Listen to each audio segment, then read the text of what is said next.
এসে আপনাদেরকে কে পুলিশ কোনো রকম ভাবে আপনাদের উপরে অত্যাচার করছে? যারা আসামি আছে তাদের আমার কাছে যে তালিকাটা এসছে তাতে 18 জন আসামি হয়েছে।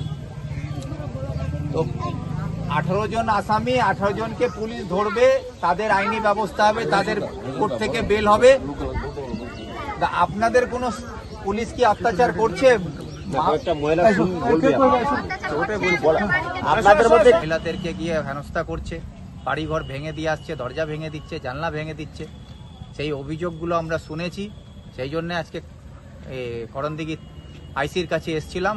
ওনাকে বলে গেলাম যে এই পুলিশের অত্যাচার আপনি বন্ধ করুন। যারা 18 জন আসামি আছে সেই আসামিগুলোকে আইডেন্টিফাই করে তাদেরকে আমরা নেতৃত্বরায় যারা আমরা করণদিঘির এখানে আছে তারাই আইডেন্টিফাই করে পুলিশকে আমরা সহযোগিতা করব এবং পুলিশ তাদেরকে আইনিভাবে যে ব্যবস্থা নেওয়ার সেটা পুলিশ নিক, এটাই আমরা বলে এসেছি। আর বলছে তৃণমূল অভিযোগ করছে যে যারা মারধর হামলা চালিয়েছে তারা হচ্ছে জোটের লোক, কি বলবেন এই বিষয়ে? আরে জোটের লোক হোক বা সরকারের লোক হোক, তারা করণদিঘির বাসিন্দা। আর যিনি এই কথা বলছেন তিনি বিধায়ক হচ্ছেন করণদিঘির।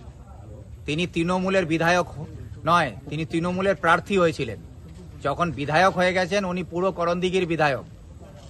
মুখ্যমন্ত্রী তৃণমূলের পতাকায় নির্বাচন লড়েছিলেন, কিন্তু আজকে রাজ্যের মুখ্যমন্ত্রী, উনি পশ্চিমবাংলার প্রত্যেকটা মানুষের মুখ্যমন্ত্রী।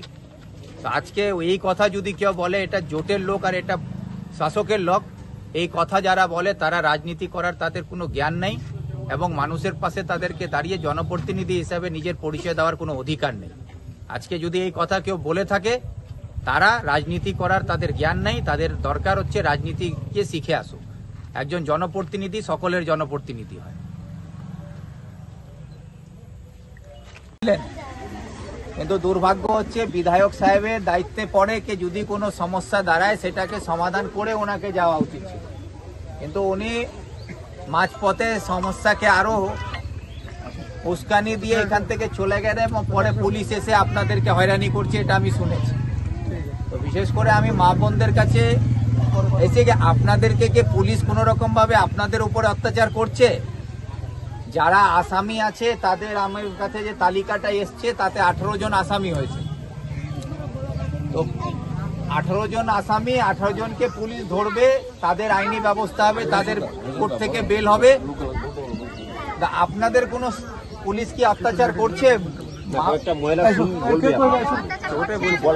আপনাদের মধ্যে কে বলবে?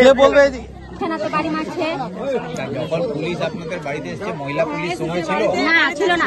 মহিলা পুলিশ ছিল না। একসাথে 30টা পুলিশ আসছে, 30টা পুলিশ যদি বাড়িতে ঢুকে তাহলে কিভাবে আমরা থাকবো? মহিলা পুলিশ থাকছে না।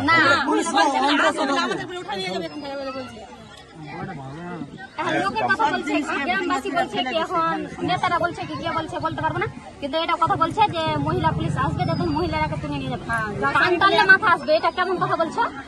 আরে ওগুলি তো বলার অনেক কিছু বলতে পারে, কিন্তু আপনাদের মহিলা পুলিশ ছাড়া রাত্রেবেলা পুলিশ ঢুকেছে। হ্যাঁ, ঢুকেছে।